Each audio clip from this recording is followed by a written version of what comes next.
લાગણીશીલ અને પ્રેમાળ પ્રજાને મારા હૃદયના નમસ્કાર. ભાવ વિભોર થઈ જવાયો આવતા વેત છે.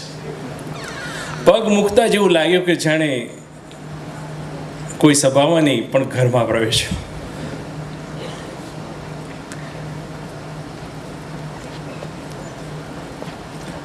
આપણે કુટુંબ જીવનની વાતો કરવાની છે, પણ એટલું બધું ઇમોશનલ મારથી અત્યારે થઈ જવાયું છે ને કે હું બોલવા થોડોક સમય લઈ રહ્યો છું. ખબર નહીં આ મારી વીકનેસ છે કે ભગવાને આપેલી કૃપા છે. I do not understand. પણ લખતો હોય ત્યારે રડતો હોઉં અને બોલતો હોય ત્યારે રડતો હોઉં. એટલે ક્યાંક શબ્દોનો ગૂંચવાડો થાય, હું ના બરાબર બોલી શકું તો ક્ષમા કરજો.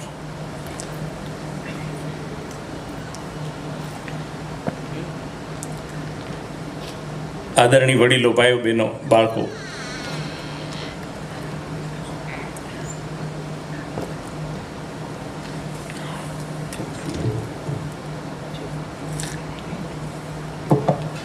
પાણીનો ઘૂંટડો ડૂમો નીચે ઉતારી દેશે, હકીકત છે. એક જગ્યાએ એક શિક્ષિકા બેન બાળકોને લઈને નદી કિનારે ગયા. નાની પિકનિક કરતા હોય ને પ્રાથમિક શાળામાં, એટલે પ્રાથમિક શાળાના નાના નાના ટાબરિયાઓ હતા. એને રેતીમાં કીધું બેને કે રેતીમાં જઈને રમો, તમે ઘર બનાવો અને ઘર રમો. આજે કારણ કે ગામડામાં અને શહેરમાં બધા છોકરા નાના હોય ત્યારે રમતા હોય. ઘટનાને વધારે ઇન્ટરેસ્ટિંગ ને રમતને વધારે ઇન્ટરેસ્ટિંગ બનાવવા માટે બેને શું કર્યું કે એક છોકરો એક છોકરીની જોડી બનાવી દીધી કે તમે એક ઘર બનાવો, તમે એક ઘર બનાવો, તમે એક ઘર બનાવો. છોકરા રમવા માંડ્યા અને બેને પર્સમાંથી ચોપડી કાઢીને વાંચવાનું શરૂ કર્યું. હજી બેને 5-10 મિનિટ નહીં વાંચ્યું હોય ત્યાં તો ધબ્બાધબ્બી બોલી ગઈ. છોકરાઓ મંડ્યા બૂમો પાડવા, ચીસો પાડવાને. બેને જોયું તો એક છોકરો છોકરીને કહેતો તું તો આવી છો ને, પેલો કે તું આવો છો ને, તને ભાન નથી પડતું ને, તને ભાન નથી પડતું ને, તું નકામો છો, તું નકામી છો. એટલે બેન દોડ્યા કે હા બાધુમાં કેમ ઝઘડો કેમ કરો છો? તો બેન અમે ઝઘડતા નથી, અમે મમ્મી પપ્પા રમીએ છીએ. આ છે આપણા ઘરની વાસ્તવિકતા. આપણે આપણા ઘરની અંદર શું વાતાવરણ સર્જ્યું છે એનું પ્રતિબિંબ છે. આપણે આગળ વાત કરીએ એની પહેલા કુટુંબ એટલે શું એવું જોઈએ કે કુટુંબ એટલે સંકુચિત બહુ વ્યાખ્યા લઈએ તો એક સ્ત્રી, એક પુરુષ અને એમનાથી થયેલા સંતાનોનો સમૂહ. આ એની સાદી વ્યાખ્યા છે. પણ આપણા સંસ્કૃતિ, આપણા ઋષિમુનિઓ એ બધાએ કંઈક જુદો અર્થ કર્યો છે. હિતોપદેશમાં એક શ્લોક છે કે અયમ નિજઃ પરોવેતી ગણના લઘુ ચેતસામ ઉદાર ચરિતા નામ તું વસુધૈવ કુટુંબકમ. કે જેનું ચરિત્ર ઉદાર છે, જેને વિશાળ દ્રષ્ટિ છે, એના માટે તો આખું વિશ્વ જ કુટુંબ છે. આ મારું છે ને આ પરાયું છે, આ તારું છે ને આ મારું છે, એ તો ગણતરી જ બહુ નાના સંકુચિત મગજની નિપજ છે. બાકી ઉદાર ચરિત્ર હોય, વિશાળ દ્રષ્ટિ હોય તો આખું જ દુનિયા એના માટેનું કુટુંબ છે. એટલે કુટુંબ જીવનની વાત કરશું, હિતોપદેશના સંદર્ભમાં તો આપણે આખી દુનિયાની વાત કરશું. અને નેચરલી તમે કુટુંબની વાત કરો તો આખી દુનિયાની વાત થઈ જ ગઈ, કારણ કે સમાજનું યુનિટ ઘર છે, કુટુંબ છે, અને એમાંથી જ આખો સમાજ રચાય છે. આ જે હું શ્લોક બોલ્યો હિતોપદેશનો, એ શ્લોક આપણા સંસદ ભવનમાં સેન્ટ્રલ હોલમાં ના દરવાજાની ઉપર લખેલો છે, ગેટ નંબર 1 માંથી આગળ જઈએ ત્યારે. હવે વિચાર કરો કે આ શ્લોક જે મનીષીએ લખ્યો હશે, જે અદ્ભુત વિચારકે લખ્યો હશે, ઋષિએ લખ્યો હશે, એની દ્રષ્ટિ કેટલી વિશાળ હશે. અથવા તો એને ખબર હશે કે બધી જ માનવજાત એક જ માતા પિતાનું સંતાન છે. ધેટ ઇઝ વાય વસુધૈવ કુટુંબકમ. એક જ કુટુંબ છે, આખી દુનિયા એક જ કુટુંબ છે. અને જીનેટિક માર્કર્સના અભ્યાસ પરથી સાબિત થઈ ચૂક્યું છે કે આપણે બધા આફ્રિકામાં જન્મેલી એક જ માતાના સંતાન તરીકે અવતરેલા છીએ. વાય માર્કર જે દરેકના ક્રોમોઝોમમાં એક્સ અને વાય માર્કર હોય, એમાં વાય માર્કરની સ્ટડી પરથી સાબિત થયું છે કે નહીં, આપણો બધાનો છેડો તો એક જ જગ્યાએ ટ્રેસ થાય છે. એક જ મા બાપના સંતાન હોવા છતાં, એક જ માતા બધાની હોવા છતાં, ધરતી માતા પણ એક હોવા છતાં આપણે બધા એક સરખી રીતે શાંતિથી સુલેહથી રહી શક્યા છીએ નહીં. આપણે એવું કુટુંબ જીવન બનાવી જ નથી શક્યા કે જેની અંદર આપણે ઠરીએ. એક્સેપ્શનને આપણે વાત નહીં કરીએ, અપવાદો હોય છે. તો કેમ ઠરતા નથી? એને સુધારવા શું કરવું આપણે? એ અંગે આપણે આજે થોડી વાત કરશું, 2-4 મુદ્દાની જ વાત કરશું, કારણ કે સમય એટલામાં જ ઘણો બધો જતો રહે. અને સુધારવું કોને પડે? સુધારવાનું ક્યારે જરૂર પડે? જ્યારે બગડ્યું હોય ત્યારે. આજે સુધારવાની વાતો આપણે કરવી પડે છે કુટુંબ જીવનની. એનો અર્થ કે આપણા કુટુંબ જીવનમાં ક્યાંક ડખો છે જ, ક્યાંક આપણે તકલીફ છે જ તે. અને એ હકીકત છે. તમે તૂટતા સંબંધો જુઓ છો, આજે ભાંગતા ઘરો જુઓ છો, વિભક્ત થતા કુટુંબો જુઓ છો, દુઃખી મા બાપ જુઓ છો, ડિસ્ટર્બ સંતાનો જુઓ છો. આવું બધું આપણે કેમ કર્યું? આપણે ટેકનોલોજીમાં તો બહુ આગળ વધી ગયા. આપણે એક સરસ કુટુંબ જીવન કેમ ના બનાવી શક્યા? વિચારવા જેવું છે. દરેક વ્યક્તિ વિચારવા જેવું છે. અને એ સુધારો એ આપણે કેવી રીતે કરી શકીએ એ અંગે આપણે આજે થોડીક વાતો કરશું. ઘણા બધાને ખ્યાલ હશે કે અમુક ધર્મગ્રંથોમાં એવું લખેલું છે કે ભગવાને ધરતીની રચના, દુનિયાની રચના 6 દિવસમાં કરી નાખી હતી. 6 days. જીનેસિસમાં છે, કુરાનમાં છે, બધામાં છે. એક માણસ દરજી પાસે પોતાનો કોટ સીવડાવવા ગયો અને દરજીને કીધું કેટલા દિવસે આપીશ? તો દરજી કે 10-12 દિવસ તો થશે જ. બોલો કે 12 દિવસ? એટલે આટલા બધા દિવસ હોય? ભગવાને તે ધરતીની રચના 6 દિવસમાં કરી નાખી હતી. એટલે દરજી કે જોયું ને કેટલું બધું આડું વેતરાઈ ગયું છે. તમારે જોતું હોય તો 6 દિવસે કરી દઉં, પણ પછી આડું ઓળું કાંઈ વેતરાય મને નહીં કહેતા. હવે વિચારીને કે કાંઈ 12 દિવસ પછી આપ ચાલશે. એટલે આ ડખાઓ આપણે ચારે તરફ જોઈએ છીએ. દુનિયામાં આટલા ડખાઓ પૂરા થાય, એક કુટુંબ, એક ઘર સુખી થશે, ત્યારે આપોઆપ આપણી દુનિયા સુખી થઈ જશે, શાંત થઈ જશે, સરસ જીવવા જેવી બની જશે કે જ્યાં કોઈ પ્રશ્ન ન હોય. અને આપણે યાદ રાખીએ કે કુટુંબ જીવન એ રસ્તા પર ચાલતી, સરસ રીતે ચાલતી, સપાટ રસ્તા પર ચાલતી આધુનિક કાર જેવું નથી હોતું. એ તો દરિયા પર ચાલતી હોડી જેવું હોય છે, ક્યારેક ઊંચે ઉછળે ક્યારેક નીચે પટકાય. એટલે આ ઉછળ પટકમાંથી પણ ઘણી સમજદારી, ઘણી સાવચેતી, ઘણી સમજણ, એની સાથે જે લોકો આગળ વધે એ જ સરસ કુટુંબ જીવન માણી શકે, એ જ કુટુંબ જીવન સરસ બનાવી શકે. એવું બનાવવા માટે આપણે શું કરવું એના આપણે 3-4 મુદ્દા આજે કરશું એની વાત. એનો પ્રથમ મુદ્દો છે કે એકબીજાની હાજરીને આપણે સહન કરતા શીખીએ. પહેલો મુદ્દો કે એક કુટુંબની અંદર આપણે એકબીજાને સહન કરતા શીખીએ. આ બહુ મોટી વાત છે. ન્યુયોર્કના એક યહૂદી ધર્મના વડા, જેને રબાઈ કે લોકો ઘણા રાબી પણ બોલે છે, એ રબાઈએ કીધું છે કે સૌથી સુખી કુટુંબ એ કુટુંબ નથી કે જેની પાસે બધી સગવડતાઓ, સુખ સાહેબી હોય, ઘણા બધા ઘરેણાં હોય, ગાડીઓ હોય, ફાર્મ હાઉસીસ હોય. નો, એ લોકો સૌથી સુખી નથી. સૌથી સુખી તો એ કુટુંબ છે કે જેમાં બધા એકબીજાને સહન કરી શકતા હોય, એકબીજાની હાજરીનો આનંદ માણી શકતા હોય. માતા પિતા આવે તો સંતાનો ખુશ થાય ને સંતાનો આવે તો માતા પિતા ખુશ થાય. દાદા દાદી આવે તો આખું કુટુંબ ખુશ થાય, અને આખું કુટુંબ બહારથી ફરીને આવે તો દાદા અને દાદી હર્ષથી લોકો બધાને ભેટે કે મળે. પતિ બહાર જાય અને ત્યાંથી પાછો આવે તો પત્ની ખુશ થાય, ને પત્ની બહાર ગઈને આવે તો પતિ હર્ષ પામે. આ કુટુંબની અંદર અને સ્વર્ગની અંદર મને લાગે છે કોઈ ફરક નથી. પણ સહન કરવું ખરેખર બહુ અઘરું છે. આપણે તમે જુઓ કે કુટુંબની અંદર પણ એકબીજાને કેટલા વાંધા પડતા હોય છે. બધા જાણતા હોય છે, બહાર બધા તમાચો મારીને મોઢું લાલ રાખતા હોય, પણ ઘરમાં બધાને ખબર હોય. એકબીજાને સહન કરવા બહુ અઘરા. સહન તો કરવું ઠીક છે, કાતર મારતા હોય એકબીજા સામે, ઓલો નીકળે કે આ જો ઉપડી બહાર, આપણને એમ લાગે કે નજીકથી નીકળશે તો બટકું પડી જશે. મારે ત્યાં મારી ઓપીડી બહુ મોડી રાતે પૂરી થાય, પેશન્ટ પૂરા થાય રાતે. એકાદ વખત 11 વાગે હું નીચે ઉતરતો હતો તો મારા કોમ્પ્લેક્સમાં નીચે એક સ્ટોર પાસે અમારા એક ઓળખીતા ભાઈ ઊભા હતા. મેં તો કેમ તમે અત્યારે અહીંયા? મને કે મારો નિયમ એવો છે છોકરાઓ સૂઈ જાય ને પછી ઘરે જવું. મેં તો આવો નિયમ તો કંઈ હોય, આનું કારણ શું આવો નિયમ બનાવવાનો? તો કે એવું છે સાહેબ કે મારો દીકરો ટીનેજર છે અને એટલો બધો બાંગરો છે ને કે મારાથી એને કંઈક ટોકાઈ જ જાય. અને એ ટોકું હું એટલે મારે ને ઝઘડો થાય. એટલે મારે 8:30 હું દુકાન વધાવી લઉં, પછી 1.5-2 કલાક આંટા મારું ગામમાં, અને પછી મારી પત્ની હમણાં મેસેજ કરશે ને પછી હું ઘરે જઈશ. એટલે ઘરમાંય શાંતિ જળવાઈ રહે, દીકરોય હચવાઈ રહે, અને મારે તકલીફ ન થાય. ઓલા જેમ સિસ્ટમમાં ઘૂસવા માટે ઓટીપી જોઈએ, એમાં ભાઈને ઓટીપી આવે ત્યારે ઘરમાં ઘૂસે. કેવું કુટુંબ બનાવ્યું છે આપણે? કુટુંબ જીવનની રચના કેવી રીતે કરી નાખી છે? અને આ તો એના ઘરમાં કદાચ ઓટીપી આવે પછી જઈ શકતા હશે, બીજાને જતા બીક તો લાગતી જ હશે. એવા ઘણા ઘર હશે. કેમ આપણે એકબીજાને સહન નથી કરી શકતા? ઘરના જ હોવા છતાં, એક જ લોહીનો સંબંધ હોવા છતાં.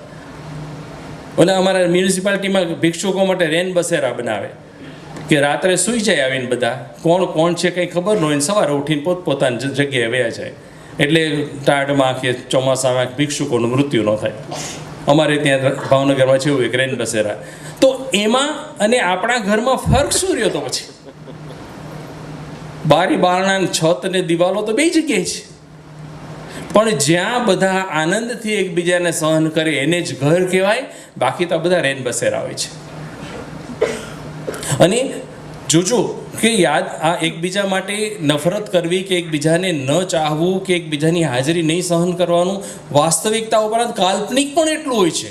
માણસો એકબીજા માટે ખાર મગજમાં ડેવલપ કરતા જ જાય છે. એકબીજા માટે એટલી બધી દાજ હોય ને કે મોકો ન ચૂકે એકબીજાને પહેલાં કહેવાનો. અને એ ડર પણ લોકોના મનમાં હોય છે. એક ભાઈના પત્ની મરણ પથારીએ પડ્યા હતા, મરવા પડેલા બેન, અને ભાઈ અને એ બધા એની આજુબાજુ ઊભા હતા. એટલે ઓલી માંડમાં ડચકા ખાતી બોલી એને પતિ સામે જોઈને કે હવે આપણે સ્વર્ગમાં મળશું. એની ક્રિયાકર્મ પત્યા એટલે પતિ માંડ્યો દુનિયાના બધા ખરાબ કામ કરવા. દારૂ પીવા માંડ્યો, જુગાર રમવા માંડ્યો, ચોરી કરવા માંડ્યો, વસ્તુ કોઈની પડી લઈને હાલતો થાય, બાદે બધાને ગાળો બોલવા માંડ્યો. સ્વર્ગમાં ન જવું એટલે ન જ જવું, મારી ન્યાય ભટકાય. એટલે સહન કરવું બહુ અઘરી વસ્તુ છે.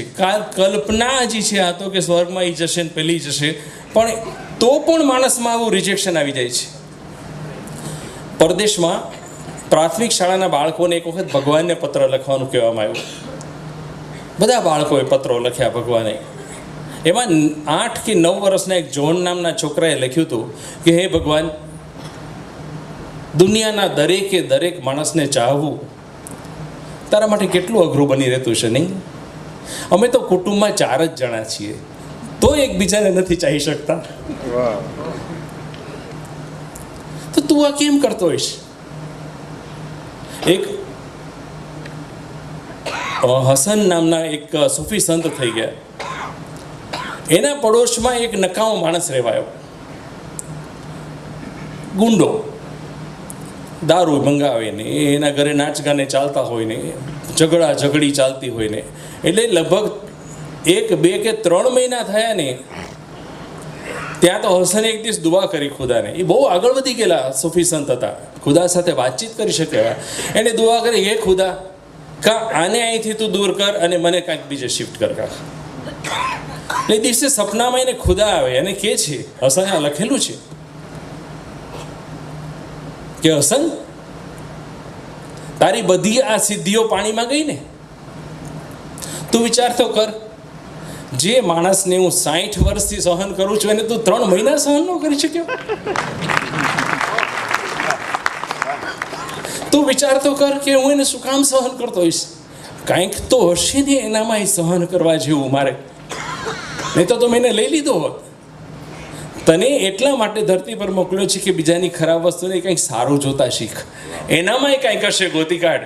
ત્યારે ખ્યાલ આવે કે બીજાને સહન કરવું બહુ અઘરી વસ્તુ છે. આપણે એવા જ પોઈન્ટ એ લોકોના જોતા હોય છે જે આપણને નથી ગમતા, એટલે આપણે એની અંદરની જે સારપ છે એ તો નજરઅંદાજ જ કરી દેતા હોય છે. ક્ષતિ ગોતવી, આપણા બધાની ટેવ જ પડી ગઈ છે કે ક્ષતિ ગોતવી, ભૂલ ક્યાં કરી. સારામાં સારો લગ્ન સમારંભ આપણે ગોઠવ્યો હોય ને, ભોજન સમારંભ હોય ને, મહેમાનોને બોલાવ્યા હોય, બધા જમીને જાય તો એકાદ ભાઈ આવે કે હા સાહેબ હવે રજા લઈએ. દાળમાં થોડું મીઠું વધારે હતું. એટલે ભલા આદમી તૂટી ગયા છે 3 દીથી આ બધું કરીને તમને મીઠું જ દેખાણું. બાકી બીજી 40 વાનગી કે 35 વાનગી હતી એકેય ન દેખાણી. ક્ષતિ જ ગોતવાની, તમે ક્યાં ભૂલ કરો છો જ ગોતવાનું. એક માણસે સરસ એની એક વાત લખી છે કે હું જ્યારે ચોથું ભણતો, એ માણસની કેફિયત કહું છું હું તમને, કે હું જ્યારે ચોથું ભણતો ત્યારે અમારા ઘરમાં એક વણલખ્યો નિયમ હતો કે 1 ટકનું ભોજન બધાએ સાથે લેવું. બપોરે બધા આમાં અનુકૂળતા મુજબ જમતા, પણ રાત્રે હંમેશા અમે સાથે જ ભોજન લેતા. હું, મારા પિતાજી, મારી માતા, અમારું 3 જણાનું કુટુંબ હતું. ત્યારે અમારી આર્થિક પરિસ્થિતિ ખરાબ હતી, એટલે મારી માતા પણ કામ કરતી, પિતા બીજી ઓફિસમાં કામ કરતા હતા, બીજી જગ્યાએ. એક દિવસ સાંજે અમે જમવા બેઠા ત્યારે મેં જોયું કે મારી માએ મારા પિતાની અને મારી થાળીમાં એકદમ બળેલી ખીચડી અને બળેલી રોટલી પીરસ્યા હતા. હવે મારા પિતા બહુ શ્રમ કરતા અને એની થાળીમાં બળેલી રોટલી ને બળેલી ખીચડી જોઈ એટલે મને ધ્રાસકો પડ્યો કે હમણાં પપ્પાનો મગજ જશે, પિત્તો છટકશે ને મારી મા સાથે બાંધશે. એટલે હું ધડકતા હૃદય જોઈ રહ્યો હતો. પિતાએ થાળીમાં જોયું, કાંઈ પણ પ્રતિભાવ આપ્યા વગર સરસ રીતે જમવાનું શરૂ કર્યું. જમતા જમતા મને સ્કૂલ અંગે ને બધું પૂછ્યું કે તને કેમ છે બેટા, સારું. જમીન ઊભા થયા પછી મારી માએ કીધું એના મારા પિતાને કે સોરી હો, આજ મારાથી ખીચડી ને રોટલી થોડા દાજી ગયા હતા. એટલે મારા પિતાએ કીધું કંઈ વાત નહીં વાલી, આમાં સોરી શું કહેવાનું? મને તો ખીચડીના ઉખેડિયા બહુ ભાવે છે. ઉખેડિયા એટલે દાજેલું નીચેથી ઉખડે ને એ ઉખેડિયા બહુ જ ભાવે છે. અને બળેલી રોટલી હોય એટલે એકદમ કડક થઈ જાય. એટલે મને કડક રોટલી તો ભાવે છે, તને ખ્યાલ છે. એટલે મને તો આજે બહુ જમવાની મજા આવી ઉલટાની. એમાં no sorry, there is no need for sorry. પછી મારી માં કે રસોડું આટોપતી હતી ત્યારે હું મારા પિતાને મળવા ગયો એના રૂમમાં કે બાપુજી, પિતાજી સાચું કહેજો, તમને બળેલી રોટલી અને ખીચડી ખરેખર ભાવે છે? તો બાપ કે ના બેટા, નથી ભાવતા. પણ જેમ હું થાકી જાઉં છું કામ કરીને, એમ તારી માં પણ થાકી જતી હશે ને. હું શ્રમ કરું છું ઘર માટે, એ પણ શ્રમ કરે છે ને. એનાથી ભૂલ થાય છે તો મારાથી ક્યાં નથી થતી? એ પરફેક્ટ નથી તો હું ક્યાં પરફેક્ટ છું? હું પણ લોચા મારું છું, હું પણ ઘણા બધા કામમાં ભૂલો કરું છું. ત્યારે તારી માં ક્યારે બૂમો નથી પાડતી. અને હું તો વધારે ભૂલો કરું છું ઘરના કામમાં, ત્યારે એ કોઈ દિવસ તાડુકતી નથી.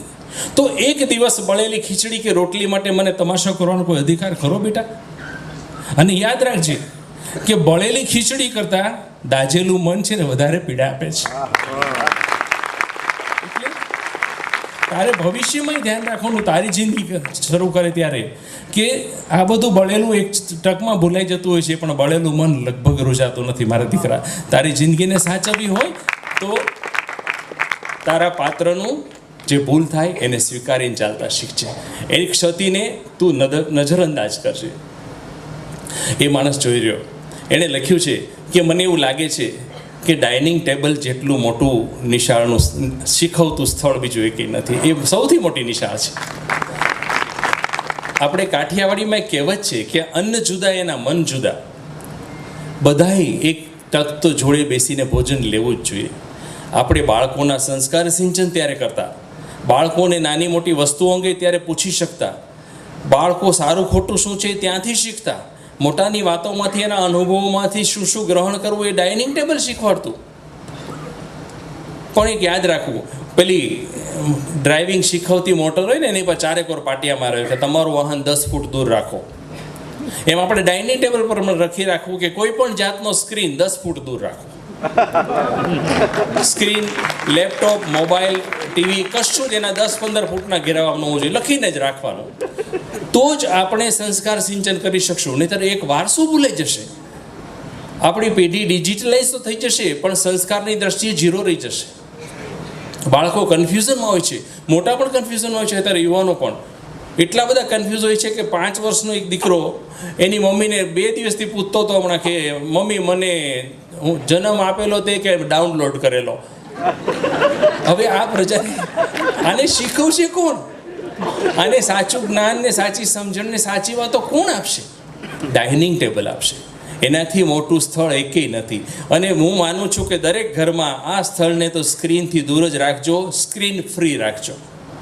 અમારા ઘરમાં નિયમ હતો મારી દીકરી મોટી થઈ ત્યાં સુધી કે જમ્યા પછી 1 કલાક હાથ પણ પછી ધોવાના પણ વાતો કરવાની.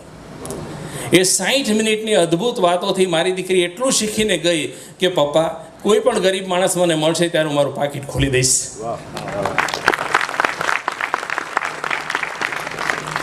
આ ડાઇનિંગ ટેબલ છે એવી જ બની, એ ડાઇનિંગ ટેબલ બનાવી.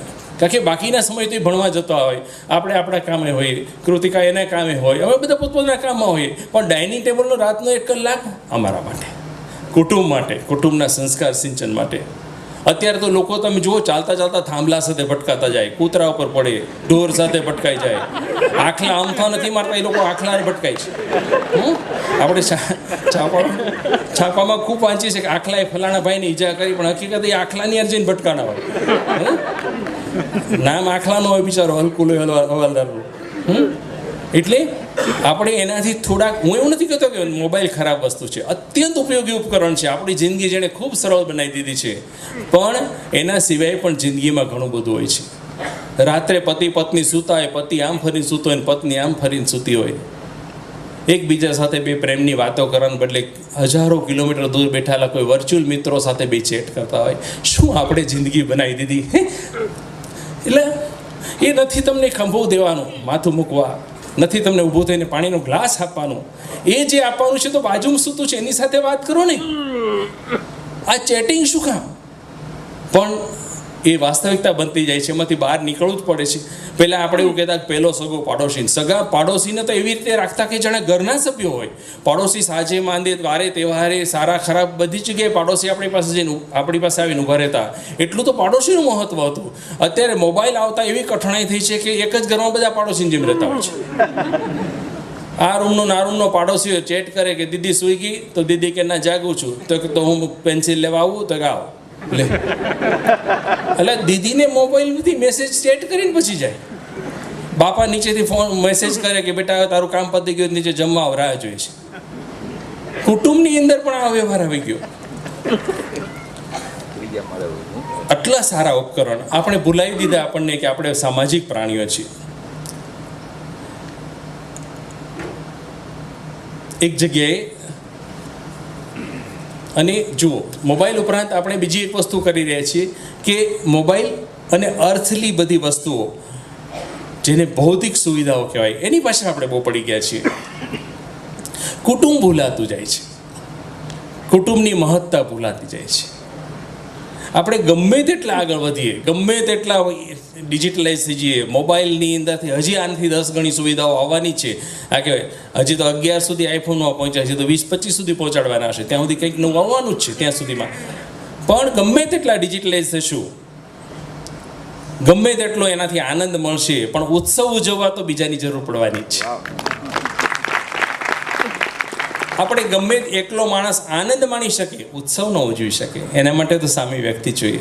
એકલો માણસ કદાચ બોલી શકે, પણ વાતચીત માટે તો સામે વ્યક્તિની જરૂર પડશે. વર્ચ્યુઅલ મિત્ર કરતાં પણ આપણા સામે ઉપલબ્ધ જીવતા જાગતા મિત્રોની જરૂર રહેવાની છે. એવી જ રીતે કુટુંબની જરૂરિયાત પણ એટલી જ ઇમ્પોર્ટન્ટ છે.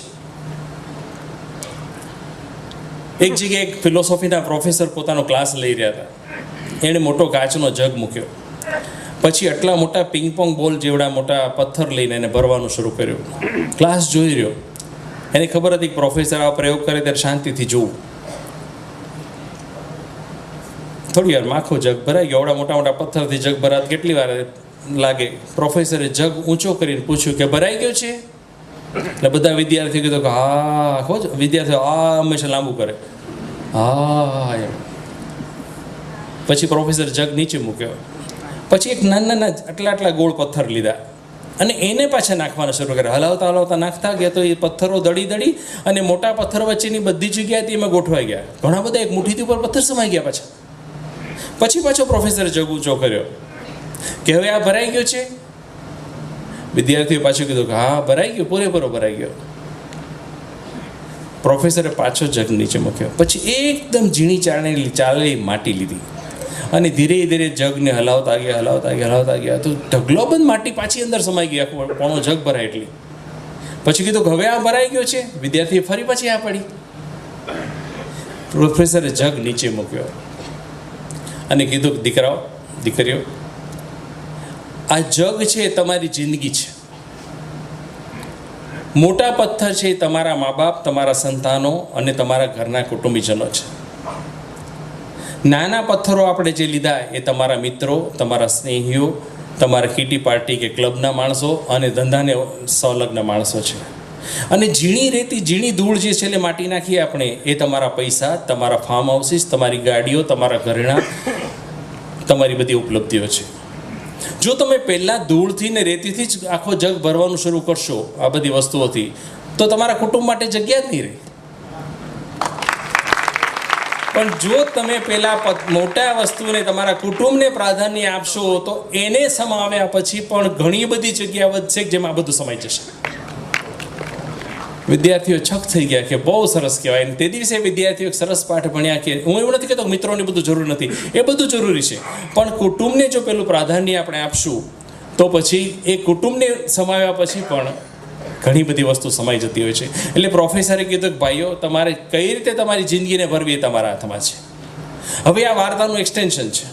વાર્તા એટલે સુધી છે, ઇન્ટરનેટ પર પણ એટલે સુધી જ અવેલેબલ છે. એનું એક્સટેન્શન છે.